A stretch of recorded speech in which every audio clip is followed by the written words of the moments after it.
Hello दोस्तों, स्वागत है आपका फिर एक बार हमारे ऑफिशियल स्टडी अड्डा चैनल पर। हम लोग दोस्तों एसएससी एमटीएस के लिए प्रीवियस ईयर पेपर सॉल्व कर रहे हैं। जो 2023 में आपसे जितने भी पेपर हुए हैं उन सभी सेट को हम यहाँ पर सॉल्व करने वाले हैं। आज हमारा दोस्तों 4/9/2023 का सेकंड सेट सॉल्व करने वाले हैं। अब तक हमने इसके दोस्तों 4 शिफ्ट के मैथ के पेपर दोस्तों सॉल्व कर चुके हैं। ठीक है, तो हम आज 5वां लेक्चर है और पेपर कौन सा दोस्तों, ये 4 तारीख का सेकंड शिफ्ट का है।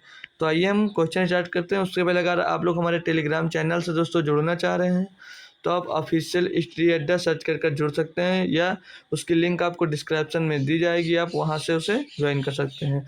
तो आइए हम अगला क्वेश्चन देखते हैं, मतलब पहला क्वेश्चन देखते हैं। कह रहा है कि प्रतिवर्ष 6% साधारण ब्याज की दर से निवेश की गई राशि 5 वर्षों में बढ़कर 1,13,880 हो जाती है। यदि समान राशि 9% प्रतिवर्ष की दर से 8 वर्ष के लिए निवेश की जाती तो साधारण ब्याज क्या है। पहला ही क्वेश्चन दोस्तों अच्छा सा कैलकुलेटिव दे दिया है, तो आप लोग एक बार खुद से ट्राई करेंगे, फिर हम आपको ये सॉल्व करवाएंगे। ठीक है दोस्तों, तो जो भी दोस्तों जुड़ा हुआ है वो एक बार अपने मन से इसको ट्राई ज़रूर करें खुद से सॉल्व करने की। तो दिया है दोस्तों इसमें कि प्रतिवर्ष साधारण ब्याज 6% था और कितने वर्ष के लिए निवेश किया गया दोस्तों, वो 5 वर्ष के लिए निवेश किया गया। तो 5 वर्ष में बढ़कर 1,13,880 रुपये हो गई। यानी कि 6% से 5 वर्ष के लिए साधारण ब्याज क्या होता है, 6 × 5 यानी कि 30% होता है। और टोटल ये धनराशि मतलब ये अमाउंट दिया गया कितना हो गया, 1,13,880। यानी कि कितना ब्याज हो गया, ये 130% की वैल्यू हो गई। 30% ब्याज मिला, 100% आपके पास पहले से थी धनराशि, तो कितनी हो गई दोस्तों, 1,13,880। फिर आगे आपसे कह रहा है कि 9% की दर से 8 वर्ष के लिए निवेश की जाती है। समान राशि 9% की दर से 8 वर्षों के लिए निवेश की जाती है साधारण ब्याज पर ही। तो 9×8 = 72, यानी कि कितनी हो जाएगी दोस्तों ब्याज आपकी, 72% हो जाएगी। अब आपको यहाँ पर सिर्फ 72% की वैल्यू पूछी जा रही थी, तो आपको 100% निकालने की कोई ज़रूरत नहीं। पहले आप 100% निकालेंगे, फिर उसका 72% निकालेंगे, तो कोई मतलब नहीं, सीधे आप इसका 72% निकाल दीजिए। तो 1,13,880 जो वैल्यू दी गई थी दोस्तों, वो दी गई थी 130% की। ठीक है, हमें निकालना है यहाँ पर 72% की वैल्यू। ठीक है, अब इसको आप लोग सॉल्व कर लीजिए, आपका आंसर यहाँ से मिल जाएगा। तो 0 से ये 0 दोस्तों कैंसिल हो जाएगा। 13 × 9 13, 13 से इसको काटेंगे तो 13 8 104, 8 बार जाएगा। बचा यहाँ पर दोस्तों 9 हो गया, कितना यहाँ पर 98, 13 7 91। फिर बचा यहाँ पर 7 हो गया 78, तो 13 × 78। अब 72 गुणे दोस्तों 876 हो गया। तो देख रहे हैं 2 × 12, लास्ट का जी दोस्तों 2 आ रहा, तो ऑप्शन नंबर डी एकदम सही जवाब होगा। फिर भी आप कैलकुलेट करना चाहते हैं तो कर सकते हैं, वो भी हम सिखा दें। आप इसको पहले 70 से कर लीजिए। 70 से जब 70 + 2 में इसको तोड़ लीजिए, तो इसको आप लोग पहले 70 से मल्टीप्लाई कर फिर 2 से मल्टीप्लाई कर जोड़ देंगे। तो जब 70 से मल्टीप्लाई करेंगे तो पीछे 70 में 0, तो 0 लिख दीजिए। फिर 7 से आप लोग इसको कर लेंगे। 7 × 42 के 2 हासिल आया आपके पास कितना, 4 7 चौक 28, 28 और 4 32, 32 के 2 हासिल आया आपके पास कितना दोस्तों, 7 × 42 का 2 हासिल आया 4, और 7 7 49, 49, 7 × 42, 42 के 2 हासिल आया 4, 7 7 49 और 4 53, 53 के 3 हासिल आया 5, 7 8 56 और 5 61। ठीक है, कितना यहाँ से मिल गया आपको ब्याज, 61,320। फिर आगे अब 2 से आप लोग इसमें मल्टीप्लाई करके जोड़ देंगे। 2 × 12 के 2 हासिल आए 1, 2 7 14, 1 15 के 5 हासिल आए 1, 2 8 16 और 1 17, 1752। इसमें हम प्लस कर देंगे तो क्या मिल जाएगा यहाँ पर, 2 5 2 7, 7 3 10 के 0 हासिल आया 1, 1 1 2 और 1 3, यहाँ पर 6, यानी कि 63,072 रुपये, जो कि ऑप्शन नंबर आपको डी में दिया गया था। यानी कि 9% की दर से 8 वर्ष की ब्याज जो होगी दोस्तों, वो 72,000 कितना था दोस्तों, 63,072 रुपये। ठीक है, तो आइए क्वेश्चन नंबर हम दोस्तों 2 करते हैं। इसमें पूछा 2 वर्ष पर 28 वर्षों के लिए 10% प्रति वर्ष की दर से साधारण ब्याज वार्षिक रूप से संयोजित ज्ञात कीजिए।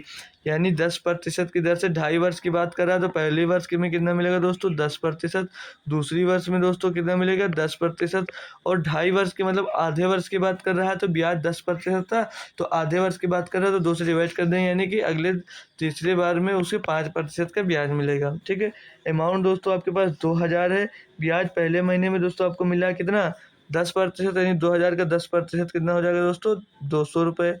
अगले साल में फिर दोस्तों कितना मिला 10%, यानी 2000 का 10% फिर से कितना होगा 200 रुपये। और जब चक्रवृद्धि ब्याज है तो ब्याज पर ब्याज मिलेगा, यानी कि 200 रुपये का 10% कितना हो जाएगा दोस्तों 200 रुपये। यहाँ तक आप लोगों को समझ में आ गया। फिर अगले साल में दोस्तों तीसरी बार में ब्याज कितना मिलेगा 5%, 2000 का 5% होता है 100 रुपये। फिर 200 रुपये का दोस्तों 5% कितना होता है 2×5 = 10, यानी कि 10 रुपये। इस पर भी दोस्तों 5% ब्याज मिलेगा तो 10 रुपये। इस पर भी दोस्तों आपको 5% ब्याज मिलेगा तो 20 रुपये का दोस्तों 10% कितना होगा 20×5 = 100, 100 से डिवाइड होगा 1, यानी कि इतनी कुल टोटल आपको ब्याज मिल जाएगी। आपको इतना ही जोड़कर इसमें पूछा गया, तो 2 2 4 1 500 और 20 10 30 10 40 और 1 41, यानी कि 541 रुपये टोटल आपको 2.5 वर्ष में दोस्तों 10% की दर से ब्याज मिलने वाला है, जो कि ऑप्शन नंबर दोस्तों यहाँ पर मिस्टेक है, शायद ये 541 दिया गया होगा, यहाँ पर दोस्तों 541 दिया गया होगा। ठीक है, यहाँ पर 541 दिया गया होगा, इसलिए यहाँ पर दोस्तों 441 हो गया था। ठीक है, तो ऑप्शन नंबर डी यहाँ पर एकदम सही जवाब हो जाएगा। तो आइए हम अब अगला क्वेश्चन सॉल्व करते हैं। क्वेश्चन नंबर 3, इसमें बोला गया निम्नलिखित में से किस अभिव्यक्ति का मान 0 के बराबर है।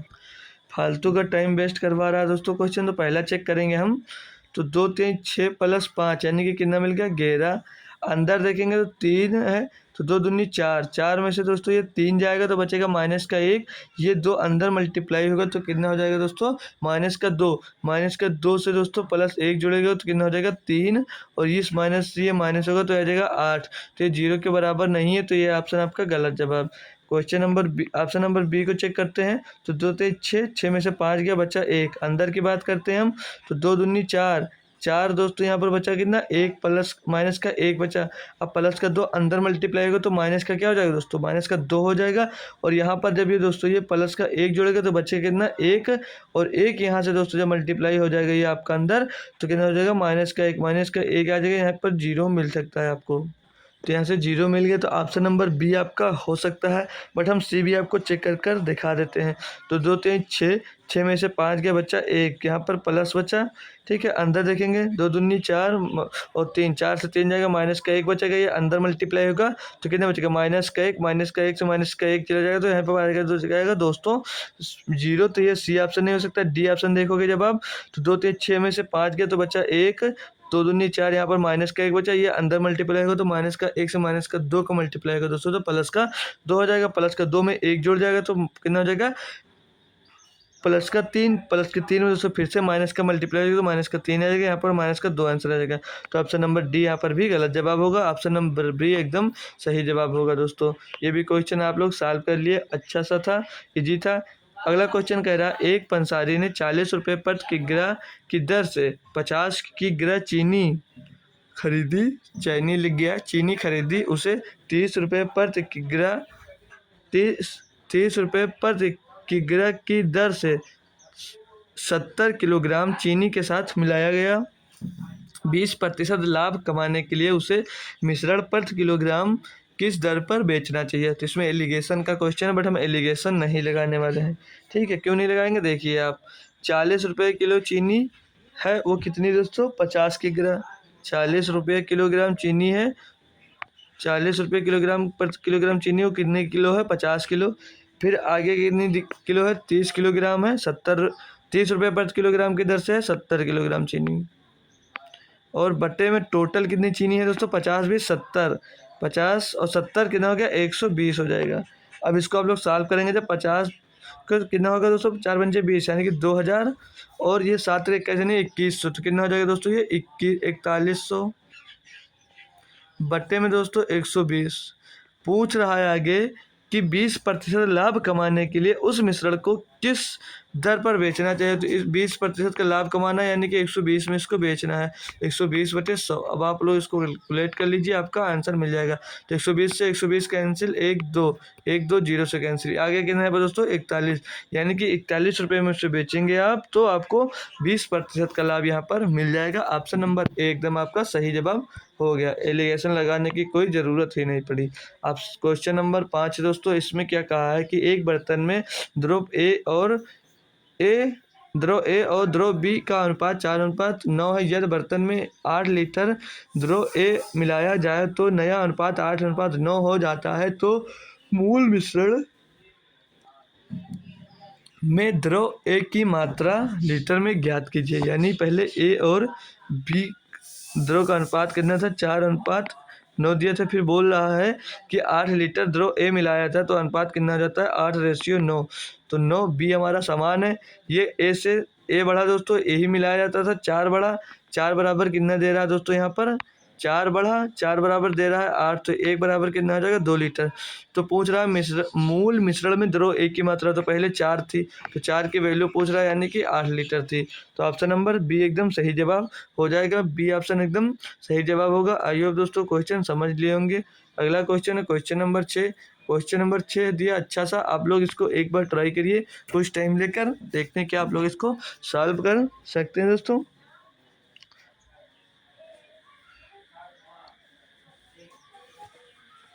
तो आइए अब हम खुद इसको सॉल्व कर आपको दिखाते हैं। तो सबसे पहले में आप देखेंगे, कह रहा है कि घनाभ, तो घनाभ का वॉल्यूम कितना होता है दोस्तों। दिया क्वेश्चन, धातु एक ठोस टुकड़ा जो आकार में घनाभ है, जिसकी माप 12 सेंटीमीटर, 9 सेंटीमीटर और 2 सेंटीमीटर है, को एक घन के रूप में ढाला जाता है, तो घन का पार्श्व पृष्ठीय क्षेत्रफल क्या है। तो घनाभ का वॉल्यूम क्या होता है दोस्तों, पहले वॉल्यूम निकालेंगे तो लंबाई गुणे चौड़ाई गुणे ऊंचाई निकालेंगे, तो वॉल्यूम कितना होता है दोस्तों 1 क्यूब। तो इसको दिया कितना है, लंबाई 12, 9 और 3, 12, 9, 2, ठीक है। इसको सॉल्व करेंगे, यहाँ से 1 क्यूब मिल जाएगा आपको। 1 क्यूब इजिक्वल टू 12 9 108, 108 दूनी 216, 1 क्यूब इजिक्वल टू 216, तो 216 का घनमूल क्या होगा 6, यानी कि आपको जो ए मिला वो क्या था, जो ए यानी कि ये घन की दोस्तों पर साइड आपको मिल गई 6 सेंटीमीटर। हमसे क्वेश्चन में पार्श्व पृष्ठीय क्षेत्रफल पूछा गया है। इसमें पार्श्व पृष्ठीय क्षेत्रफल का फार्मूला दोस्तों क्या होता है 4a², ठीक है। तो ए स्क्वायर का मान मिला 6, तो 4 गुणे 1 6 का स्क्वायर कितना होगा दोस्तों 36, तो 36, 4 गुणे 36, 6 चौको 24 के 4, 4 3 12 2 14, यानी कि 144 आपका ऑप्शन नंबर सी है। तो दोस्तों इसका पृष्ठीय क्षेत्रफल कितना हो जाएगा 144। आइए दोस्तों ये भी क्वेश्चन आपको समझ में आ। अगला क्वेश्चन नंबर 7 देखेंगे, ये डीआई का क्वेश्चन है। इसमें कह रहा है तालिका 4 अलग अलग गाँव में PQRS में मतदाताओं की संख्या दर्शाती है। गांव P में वोट न देने वाले व्यक्तियों की संख्या गांव R में वोट देने वाले व्यक्तियों से कितने प्रतिशत अधिक है। तो ये दोस्तों टोटल परसेंटेज दिया है, जितने लोग देते हैं, यहाँ पे दिख नहीं रहा होगा तो आपको मैं एक बार इन सब की वैल्यू लिख कर दे देता हूँ। ये 1000 है दोस्तों, और 1000 में यहाँ पर दोस्तों जो ये नंबर दिया वोट देने वाले, ठीक है, ये 68% है, 68% है। इसमें दोस्तों दूसरा ये 1450 लिखा हुआ है। इसमें वोट देने वाले जो है दोस्तों वो 62% हैं। और यहाँ पर दिया दोस्तों ये तीसरे में आर में ये 1200 है, और वोट न देने वाले इसमें दोस्तों हैं 73%। कितने दोस्तों 73%। और यहाँ पर वोट देने वाले मतलब टोटल वोटर है 1124, और यहाँ पर वोट देने वाले हैं दोस्तों 87%, ठीक है। अब आइए क्वेश्चन में क्या कहा है हम देखते हैं। बोल रहा है गांव पी में वोट देने वाले व्यक्तियों की संख्या, मतलब गांव पी में वोट न देने वाले की संख्या पूछ रहा है दोस्तों। तो गांव पी ये है, इसमें टोटल वोटर 1000 हैं, और जो वोट दे रहे हैं वो है 68%। तो वोट न देने वाले व्यक्ति कितने हो जाएंगे दोस्तों 32%। तो एक यहाँ पर दोस्तों 1100 दिया हुआ है, 1000 नहीं था, ये 1100 था दोस्तों, ठीक है, ये 1100 था, ठीक है, ये 1100 था। तो हमसे 1100 का 32% पूछ रहा कि 32% ही तो आएगा। 68% लोग दे रहे हैं तो 32% लोग नहीं दे रहे हैं। तो 32/100 हो जाएगा ये। तो 100 से ये डबल जीरो कैंसिल, तो 11 दूना 22 का 2 हासिल आया कितना, 2 11 33 और 2 35, यानी 352 ऐसे हैं इसमें जो वोट नहीं दे रहे हैं। फिर आगे बात कर रहा है कि न देने वाले व्यक्तियों की संख्या, गांव आर में वोट देने वाले व्यक्तियों की संख्या पूछ रहा है। तो गांव आर कितना है दोस्तों, 73%। गांव आर में भी वोट न देने वाले की बात कर रहा थी, तो 73% वोट दे रहे हैं। कितने पूरी टोटल मतदाता है 1273% वोट दे रहे हैं, तो 27% लोग वोट नहीं दे रहे हैं। तो बट्टे में 100 करेंगे तो इससे ये कैंसिल। 1284 का 4 हासिल आया 8, 12 दूना 24 और 8 32, यानी 324 क्या हो गए जो वोट इसमें नहीं दे रहे हैं। तो पूछ रहा है इनसे वोट देने वाले पी में कितने प्रतिशत अधिक है, तो ये 52 है, ये 24 है। तो 52 से 24 घटेगा तो यहाँ पर बचेगा 8 और ये बचेगा 4, 4 में 2 गए 2, यानी कि 28 अधिक है। किससे अधिक है, 324 से अधिक है। गुणे में 100 कर दीजिए, आपका क्वेश्चन सॉल्व हो जाएगा। तो इसको काटेंगे हम दोस्तों, अगर पहले 7 से काटते हैं, 7 4 7 28, 4 से काट लीजिए, 4 8 32, 4 1 4, फिर ये कर जाएगा 7 7 से नहीं कट रहा है दोस्तों, 4 7 28, 7 से ये नहीं कटेगा, 81 आएगा। तो किससे काट लें, ये हो जाएगा हो जाएगा 700, 700 को आपको भाग करना है 81 से, ठीक है। तो 81 से जाएगा लगभग दोस्तों 8 नहीं 64, 8 9 72, 8 बार जाएगा ये, 8 बार। और 8 के टर्म में सिर्फ आपको एक ऑप्शन दिया है, तो ऑप्शन नंबर डी आप लोग तुरंत टिक कर दीजिए। ऑप्शन नंबर डी एकदम इसका सही जवाब हो जाएगा, आगे सॉल्व करने की जरूरत ही नहीं है। क्वेश्चन नंबर 8 देखेंगे, बोल रहा है 8 पुरुष किसी काम को 40 दिन में पूरा कर सकते हैं, महिलाएं, यहाँ से देखिए क्वेश्चन यहाँ से दिया है दोस्तों, ठीक है। 20 पुरुष किसी काम को 40 दिनों में पूरा कर सकते हैं और 40 महिलाएं उसी काम को 60 दिनों में पूरा कर सकते हैं। यदि 10 पुरुष और 20 महिलाएं मिलकर काम करें तो काम कितने दिनों में पूरा होगा। तो पहले कहा 20 पुरुष, यानी कहा है हमसे 20 पुरुष 20 मैन एक काम को 40 दिनों में कर सकते हैं और उसी काम को 40 वोमेन 60 दिनों में कर सकती हैं, ठीक है। आप लोग इतना इसको सॉल्व करेंगे पहले, तो यहाँ से इसको काटेंगे तो 40 से 40 पूरा करना है, ठीक है। ये 40 से पूरा 40 कर जाएगा, 20 से करना 20 20 या 60। यहाँ पर एक मैन बराबर क्या आ जाएगा, 3 वोमेन, मतलब एक मैन की एफिशिएंसी जो है वो 3 वोमेन के एफिशिएंसी के बराबर है, यानी जो एक मैन एक दिन में काम करेगा वो 3 वोमेन काम करने वाली। तो बोल रहा है आगे 10 पुरुष और 20 महिलाएं मिलकर काम करें तो काम कितने दिनों में सॉल्व होगा। तो आप यहाँ पर महिला लेकर सॉल्व कर लीजिए या पुरुष लेकर सॉल्व कर लीजिए। तो हम अगर महिला लेकर यहाँ पर सॉल्व करते हैं तो टोटल काम दिया था 40 महिलाएं एक काम को 60 दिन में करती हैं, तो उसी काम को 10 पुरुष 10 मैन और 20 वोमेन मिलकर कितने दिनों में करेंगी, ये यहाँ पर क्वेश्चन में पूछा गया। तो आप सबको वोमेन में चेंज कर लीजिए या मैन में चेंज कर लिए। तो हम यहाँ पर वोमेन में अगर चेंज करते हैं तो क्या मिल जाएगा, 40 वोमेन गुणे 60 बराबर में यहाँ पर 10 मैन दिया और एक मैन बराबर 3 वोमेन होते हैं, यहाँ पर 30 वोमेन आ जाएंगे, ठीक है। प्लस में ये कितना हो जाएगा, 20 वोमेन होते हैं यहाँ पर सीधे आप 50, चलो लिख लेते हैं 20, तो ये टोटल हो जाएगा चलो को 24 240, मतलब 2400 हो जाएगा, बराबर में 50 डी हो जाएगा। दिन निकालना था ना, तो यहाँ पर डी हो जाएगा। अब इसको काटेंगे तो ये 0 से 0 कैंसिल हो जाएगा, 5 से काटेंगे इसको तो 5 चौक 20, 4 बचोगे 40, 5 चौक 40, यानी 48 दिन में दोस्तों 10 पुरुष और 20 महिला मिलकर उस काम को कर सकते हैं। तो ऑप्शन नंबर डी एकदम इसका सही जवाब होगा। आई होप दोस्तों इतने आसानी से लोग ये क्वेश्चन दोस्तों आप लोग सॉल्व कर पाएंगे। क्वेश्चन नंबर 9 दिया है कि पी और क्यू का लघुत्तम समापवर्तक एलसीएम आर है, तो पी स्क्वायर क्यू और पी क्यू का एलसीएम क्या है दोस्तों।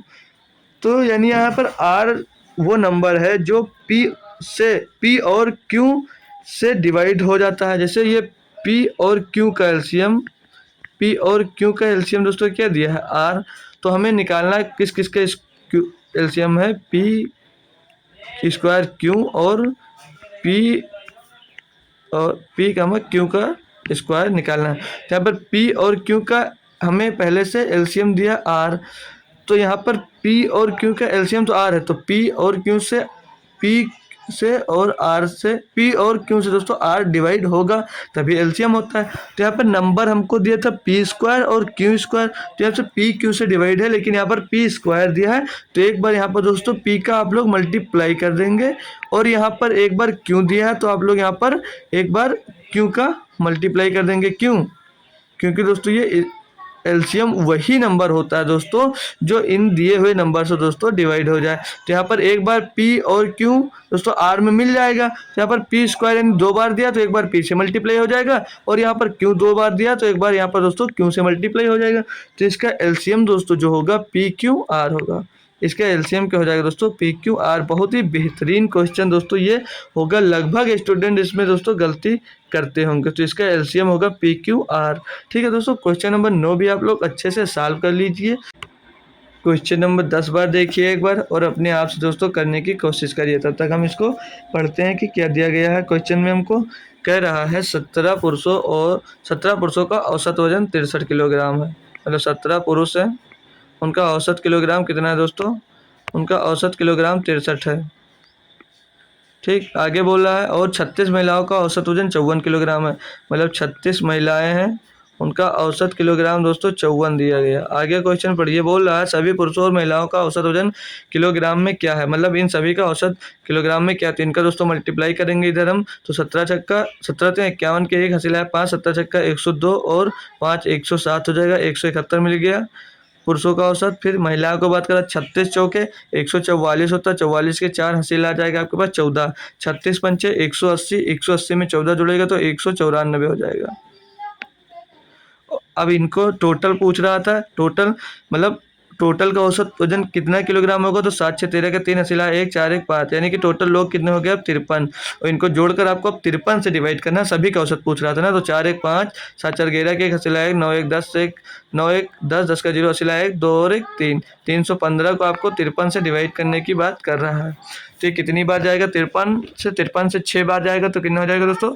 5 छक्का 23, 315 आ जाएगा, तो नहीं कट रहा है, तो 53 से ये कितनी बार जा रहा होगा दोस्तों? 5 बार। 5 बार गया तो यहाँ पर कितना बचा? 50 25 नहीं 250 और 3 बचे 15, 265, तो बचा कितना यहाँ पर दोस्तों? 36। 36 हो गया कितना यहाँ पर दोस्तों? 36, तो हो गया 365, तो 365 हो गया दोस्तों। 53 से 365 को हम जब डिवाइड करेंगे तो कितनी बार जाएगा दोस्तों? ये लगभग 6 बार जाएगा। तो 53 5 छक्के 30, 6 बार 5 छक्के 30 300 और 3 बचे 15, तो 6 बार जाएगा और तब भी कुछ बच जाएगा नहीं, 56 दशमलव कुछ के टर्म में आएगा। तो निकटतम पूर्णांक तक पूछा गया था, तो ये 56 पॉइंट कुछ यानी कि दोस्तों 57 इसका आंसर करेक्ट जवाब हो जाएगा। तो ऑप्शन नंबर ए इसका एकदम सही जवाब हो जाएगा। क्वेश्चन दिया है ए कामा बी का और सी किसी काम को क्रमशः 10 15 20 दिनों में पूरा कर सकते हैं। वे वैकल्पिक दिनों पर काम करते हैं, जैसे कि ए एक दिन, दूसरे दिन बी, तीसरे दिन सी, फिर से चौथे दिन ए, पांचवें दिन, मतलब कंटिन्यूसली एक दिन ए, एक दिन बी, एक दिन सी काम करता है। तो आगे भी यदि वे इसी तरह काम करते हैं तो काम कितने दिनों में पूरा होगा। इनकी एफिशिएंसी निकालेंगे। ए एक दिन में कितना काम कर रहा है दोस्तों? ए एक दिन में 10 काम कर रहा है। बी एक दिन में कितना काम कर रहा है दोस्तों? 15 काम कर रहा है। सी एक दिन में दोस्तों 20 काम कर रहा है। ठीक है, इनका एलसीएम यहाँ से कितना निकाल लोगे आप? एलसीएम हो जाएगा इनका दोस्तों, एलसीएम हो जाएगा इनका 60। ठीक है, तो ए एक दिन में कितना काम करेगा? 6, बी एक दिन में कितना काम करेगा? 4, और सी एक दिन में कितना काम करेगा? 3। तो ऐसे बोला ये एक दिन ए करता है, एक दिन बी करता है, एक दिन सी करता है। तो एक दिन में ए 6 करता है, एक दिन में बी 4 करता है, एक दिन में सी 3 करता है, और फिर ऐसे काम आगे चलता जाता है दोस्तों, रुकता नहीं जब तक काम नहीं खत्म होता। तो टोटल कितने हैं? 6 4 10 3 13 काम 3 दिन। 13 काम कितने दिनों में होता है दोस्तों? 3। तो बोला 60 काम कितने दिनों में होगा? तो 13 चौके 52, यानी कि 52 काम कितने दिनों में हो जाएगा दोस्तों? 52 काम कितने होगा 13, तो 4 से इधर मल्टीप्लाई होगा, तो दोस्तों इधर से भी 4 से मल्टीप्लाई होगा, 4 3 12, यानी 12 दिनों में दोस्तों 52 काम हो जाएगा। बचा कितना आपका काम दोस्तों 8 काम बचा, तो एक दिन फिर से दोस्तों ए करेगा तो कितना काम हो जाएगा 58, तो दिन कितने हो गए दोस्तों 13 दिन। अब बचा काम कितना दोस्तों 2, तो अगले दिन काम कौन करेगा बी, 4 काम करता है तो 2/4 यानी कि 2 का नाम 2, 2 दूनी 4, यानी कि बचा काम दोस्तों 1/2 दिन में करेगा कौन बी, तो इसका टोटल काम पूरा होगा दोस्तों 13 सही 1/2 दिन में। ऑप्शन नंबर ए इसका एकदम सही जवाब हो जाएगा दोस्तों। आई होप क्वेश्चन पूरा अच्छे से आपको समझ में आएगा। आइए अब हम अगला क्वेश्चन सॉल्व करते हैं। क्वेश्चन हमको दिया गया है कि दो संख्याएं 6:7 के अनुपात में है, यदि इन संख्याओं के बीच का अंतर 16 है तो संख्याएं ज्ञात कीजिए। एक संख्या दोस्तों 6:7, इनके बीच का अंतर बोल रहा है कि 16, यानी कि अंतर यहाँ पर 1 है, 1 बराबर 16 पूछ रहा है, तो संख्याएं क्या है, संख्या आप लोग बता सकते हैं, बता सकते हैं तो कमेंट तुरंत जरूर करें। तो 1 बराबर यहाँ पर 16 दिया, तो संख्या पहली संख्या 6 यानी 16 छक्का 96, और एक संख्या 7 है तो 16 सत्ते 112, यानी पहली संख्या 96 और दूसरी संख्या 112, तो ऑप्शन नंबर ए इसका एकदम सही जवाब हो जाएगा दोस्तों। अगला क्वेश्चन है दोस्तों क्वेश्चन नंबर 13।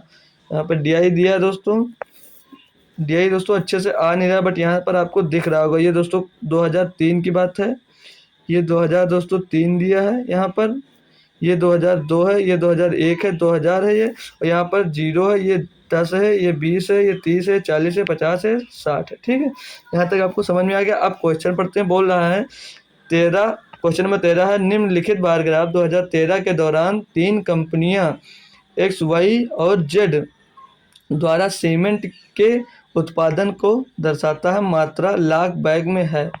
अब बोला 2000 और 2003 की अवधि के दौरान कंपनी एक्स के औसत उत्पादन का उसी अवधि के दौरान कंपनी वाई के औसत उत्पादन का अनुपात कितना था, मतलब इनका टोटल, ये कौन सा, ये दोस्तों हमें दिया है, ये एक्स है, ये वाई है और ये जेड है। तो बात किस कंपनी की कर रहा है वो, एक्स की और वाई की, तो ये एक्स है, ये वाई है, तो इनका टोटल, तो ये टोटल कंपनी किस में बात कर रहा है, ये 2002 और 2003 की बात कर रहा है। तो 2002 ये है हमारा दोस्तों, ये 2001 है, 2002 ये है, और 2003 दोस्तों हमें ये दिया गया है। ठीक है, तो 2002 ये कितना है यहाँ पर दोस्तों, 2002 में आएंगे तो ये दोस्तों यहाँ पर दिया है 50, ये कितना दिया दोस्तों 50, और 2002 में किसकी इसकी बात कर रहा है, एक्स में, टोटल की बात कर रहा है ना, तो एक्स के बाद ये 50 दिया था, और ये दोस्तों एक पहले कितना दिया था यहाँ पर, ये 40 दिया था, और फिर ये 50 दिया फिर से, और फिर एक 50 ये दिया दोस्तों 30, तो इनका टोटल कर लेंगे तो 50 50 100 और 40 140 30 170, पहला 170 दिया है। 3 में आएंगे तो ये मिल दिया दोस्तों 50, फिर दोस्तों ये वाला दिया है दोस्तों 40, ये दोस्तों दिया है 30, और जो नीला वाला दोस्तों है ये दिया है 20। इनका टोटल करने 50 चले 90 30 120 140, इन दोनों का दोस्तों रेशियो पूछ रहा था, तो ये 0 से 0 खत्म हो जाएगा, 17:14 आ जाएगा, 17:14 आ जाएगा। क्या मिस्टेक की दोस्तों, ऑप्शन तो नहीं मिल रहा है, फिर से एक बार चेक कर लेंगे। ये दोस्तों आप दे रखा हमको 50, ये दे रखा दोस्तों 40, ये रखा 30, ये रखा 20, तो 50 और 40 90 और 30 120 और 20 140, तो 17:14 ही आना चाहिए यहाँ पर। लेकिन हम दोस्तों गलत जोड़ ही रहे थे, क्योंकि हमसे पूछा तो वाई का है ना, हमसे यहाँ पर पूछ वो वाई का रहा, तो हम वाई का जोड़ेंगे, हम जोड़ दिए दोस्तों जेड का, इसलिए हमसे गलती हो गई। ठीक है, किसका जोड़ना है हमको, वाई वाले का जोड़ना है, ये वाई दिया है, तो ये पहले दिया कितना 50, फिर ये दिया दोस्तों 40 40 2 बार यानी कि 80, और फिर ये कितना दिया दोस्तों यहाँ पर, और ये पीला वाला ऊपर दिया कितने बार दोस्तों 30 बार। अब इसको जोड़ना है, तो 8 5 13 3 16 यानी कि 160 दिया, तो ये 0 से 0 कैंसिल हो जाएगा, रेशियो इसका मिल जाएगा 17:16, ऑप्शन नंबर ए इसका सही जवाब हो जाएगा। हम दोस्तों वाई की जगह पर जेड जोड़ दिए थे, इसलिए गलती हो गई। तो अब क्वेश्चन नंबर हम 14 अपना देखते हैं। क्वेश्चन नंबर 14 में क्या दिया हमको, बोला यदि ए अनुपात बी बराबर 7:9 तथा बी अनुपात सी बराबर 5:6, तो क्रमशः सी तथा ए का अनुपात ज्ञात कीजिए। तो दिया पहले ए अनुपात बी 7:9, फिर पूछ रहा बी अनुपात सी, तो यहाँ पर लिखिए बी अनुपात सी कितना दिया दोस्तों 5:6। अब जो ये दोस्तों ये खाली स्थान बचता है, आप लोग इसको कैसे फिल करें वो हम बता दे रहे हैं आपको। ये खाली स्थान आप पड़ोसी से भरेंगे, जो पड़ोस में इसके होगा वही यहाँ पर लिख देंगे। पड़ोस में 9 है तो इस साइड 9 लिख देंगे, और इसके पड़ोस में दोस्तों 5 है तो इधर 5 लिख देंगे, और हम इसको सॉल्व कर लेंगे। तो 7×5 = 35 के 5 सॉरी 35 होगा पूरा, 9×6 = 54 और 9×6 = 54 सॉरी ये 9×45 हो गया यहाँ पर, ठीक। ये 9×45 और 9×6 = 54, तो ये 54 टोटल आ गया 35 35 45 54। पूछ किसका रहा था सी अनुपात ए का, तो सी दिया दोस्तों 54 और ए कितना दिया हमारा 35। तो ऑप्शन नंबर डी इसका एकदम सही जवाब हो जाने वाला है। आइए दोस्तों क्वेश्चन समझ गए होंगे। इस मेथड से आप रेशियो निकालेंगे, कभी भी कोई क्वेश्चन हो कभी नहीं भूलेंगे, ठीक है दोस्तों। जैसे ए अनुपात, हम आपको एक और उदाहरण से समझा दें। जैसे ए अनुपात बी दिया दोस्तों आपको 3:5 दिया है, और बी अनुपात सी दोस्तों आपको दिया है, जैसे समझ लीजिए 5:3 दिया या 5:4 दिया है या 6:4 दिया है। तो हमें निकालना ए बी सी रेशियो आपसे पूछा जा रहा है। इसे निकालने के लिए तो कैसे निकालो, ए बी दिया आपको 3:5, बी सी कितना दिया 6:4। अब जो यहाँ पर इसके बगल में जो बचेगा इसको पड़ोसी से भरिए, जो पड़ोसी है वही लिख दीजिए, और इसमें यहाँ पर खाली तो इसका पड़ोसी 6, इसको सॉल्व कर देंगे तो 6×3 = 18, 5×6 = 30 और 5×4 = 20, ये इसका रेशियो आ जाएगा। अब आप और ये सॉल्व हो रहा है तो इसको और सॉल्व कर लीजिए, तो ये इसका रेशियो बन जाएगा दोस्तों। आई होप क्वेश्चन समझ में आ गया। अब इस टाइप का क्वेश्चन मिलेगा तो इसी तरह आप लोग करेंगे। अगला क्वेश्चन, विक्रम अपने मासिक वेतन का 13% बचाता है, यदि उसका मासिक व्यय 5220 रुपये है तो उसकी मासिक बचत कितना है। बचा रहा दोस्तों 13%, यानी कि खर्च कितना कर रहा है दोस्तों 87%। तो 87% बराबर कितना दिया दोस्तों 5220 दिया है, 5220। वो पूछ रहा बचाता कितना है, बचाता है दोस्तों 13%। 13% की वैल्यू आप लोग निकाल देंगे 5220 बटे में 87 और गुणे में 13 आ जाएगा। अब इसको सॉल्व करेंगे तो हम ये किससे कट रहा है दोस्तों 3 दूनी 6 3 27, 3 से तक, हाँ 3 से कट रहा है, तो 3 दूनी 6 3 9 27, तो 29 आ गया। फिर 3 से काटेंगे 3 एकम 3 तीनों 3 7 21 बचा 1 हो गया 12, 3 चौक 12 हो जाएगा कितना यहाँ पर दोस्तों 1740। 29 से देखते हैं काटते हैं तो इसको 29 दूना 58, 58 दूना 116, 29 पंचे 145, 29 छक्का 100, ये 29 से 6 बार जाएगा, 29 एकम 29, 29 छक्का यानी कि 60 आ जाएगा। 60 × 13 कितना हो जाएगा 13 छंग 78, यानी कि 780 रुपये वो दोस्तों बचा रहा है, जो कि ऑप्शन नंबर यहाँ पर बी में दिया गया था दोस्तों। 13% बचा रहा था, तो आप लोग 13 का मल्टीपल देखकर भी आंसर यहाँ पर दे सकते थे, ठीक है। तो हम सॉल्व भी कर लिए, वो सही था। कोई भी क्वेश्चन आप सॉल्व कर सकते हैं। दे रहा है 2 ट्रेनें एक ही समय पर एक ही दिशा में 90 किलोमीटर प्रति घंटे और 80 किलोमीटर प्रति घंटे की गति से एक स्टेशन से चल रही हैं। 5 घंटे बाद दोनों ट्रेनों के बीच की दूरी क्या होगी दोस्तों। एक ही दिशा में चल रही है तो रिलेटिव स्पीड निकालेंगे 90 - 80, ठीक है। और कह रहा है कि 5 घंटे बाद दोनों ट्रेन के बीच की दूरी क्या होगी, तो 5 घंटे से इसमें मल्टीप्लाई कर दीजिए, तो इनके बीच का डिफरेंस 10 × 5 = 50 किलोमीटर, यानी कि 5 घंटे बाद इनके बीच का डिफरेंस कितना आ जाएगा दोस्तों 50 किलोमीटर। ऑप्शन नंबर डी इसका एकदम सही जवाब। क्वेश्चन नंबर 17 देखते हैं। इसमें कहा एक घनाभ का कुल पृष्ठीय क्षेत्रफल ज्ञात कीजिए जिसके आयाम 18 मीटर, 6 मीटर और 3 मीटर दिए गए हो, ठीक है। जिसके आयाम 18, 6, 3 मीटर। तो आप लोग इसको अपने आप से एक बार ट्राई कर देखिए, फिर हम आपको बता रहे हैं दोस्तों। क्वेश्चन इजी है, टफ नहीं है, ठीक है। आसान क्वेश्चन है हमारे पास दोस्तों, सारे के सारे क्वेश्चन तो करेंगे हम। क्या कह रहा है, तो पृष्ठीय क्षेत्रफल का घनाभ, तो क्या फार्मूला होता है दोस्तों इसका 2AB 2LB 2BH 2HL होता, तो हम 2 कॉमन ले लेते हैं, तो कितना होगा 2 मतलब अंदर होगा LB प्लस BH लंबाई गुणे चौड़ाई गुणे ऊंचाई गुणे चौड़ाई, ऐसे फिर प्लस H × L, ठीक है, H × L, ये इसका फार्मूला होता है। वैल्यू आप लोग पुट करेंगे तो 2L कितना है दोस्तों 18, B कितना है 6, तो 18 छक्का 108 कर देंगे, प्लस L कितना है 6 और B H कितना है दोस्तों 3, तो 6 × 3 = 18 प्लस H कितना है 3 और L कितना है 18, तो 18 × 3 = 54। इसको जोड़कर आप लोग 2 से मल्टीप्लाई कर दीजिए बस। तो 8 × 4 = 12, 8 12 8 8 16 4 20 20 के 0 हंसेला 2 2 1 3 3 और 5 8 और 1 1 उस पास सिर्फ एक ही बच्चा, ठीक। तो एक आ जाएगा 180 180 गुणे 2 यानी कि 360 इसके घनाभ का कुल पृष्ठीय क्षेत्रफल होगा, जो कि ऑप्शन नंबर सी में दिया 360 मीटर स्क्वायर, ठीक है। ये भी क्वेश्चन आप लोग अच्छे से समझ लीजिए। क्वेश्चन नंबर 18 दिया, क्या दिया है कि युग एक निश्चित दूरी 56 किलोमीटर प्रति घंटे की गति से घंटों में तय करता है, मतलब कि घंटों में तय करते 3/2 घंटे दिया था दोस्तों, क्वेश्चन में लिया नहीं 3/2 घंटे में तय करता था।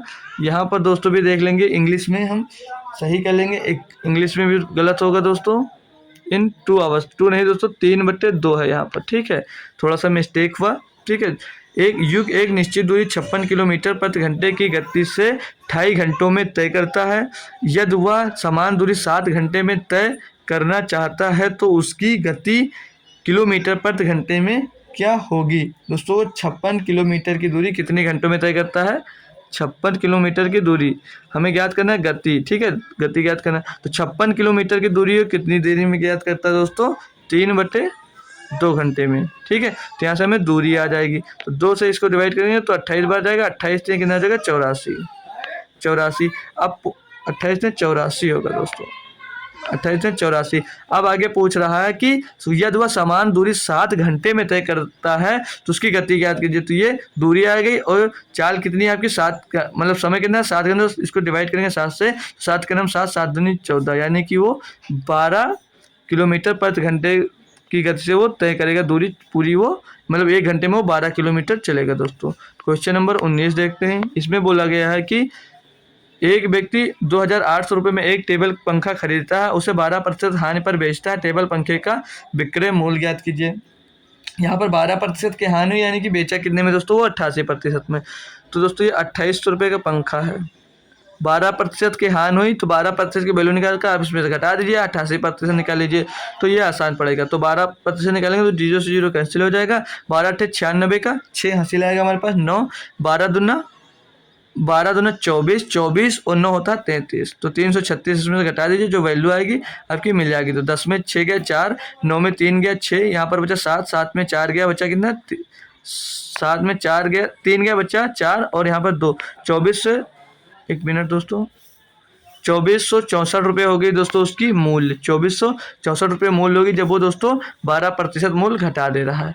क्वेश्चन नंबर 20 है इस शिफ्ट का दोस्तों लास्ट क्वेश्चन, दे रहा है एक किराना विक्रेता 300 रुपये प्रति किलोग्राम और 160 रुपये प्रति किलोग्राम कीमत वाली 2 प्रकार की चाय को इस अनुपात में मिलाता है कि इस मिश्रण को 187 रुपये प्रति किलोग्राम की दर से बेचकर दुकानदार 10% का लाभ कमाता है। किराना विक्रेता दोनों प्रकार की चाय को किस अनुपात में मिलाता है। तो एक चाय है दोस्तों, एक चाय है 300 रुपये प्रति किलोग्राम, एलिगेशन लगाएंगे, एक है दोस्तों 160 रुपये प्रति किलोग्राम, इन दोनों को बेचता है 187 रुपये में, लेकिन तब उसको 10% का लाभ होता है। तो ये दोस्तों 110% का मान दिया, हमें कितना निकालना है दोस्तों 100%।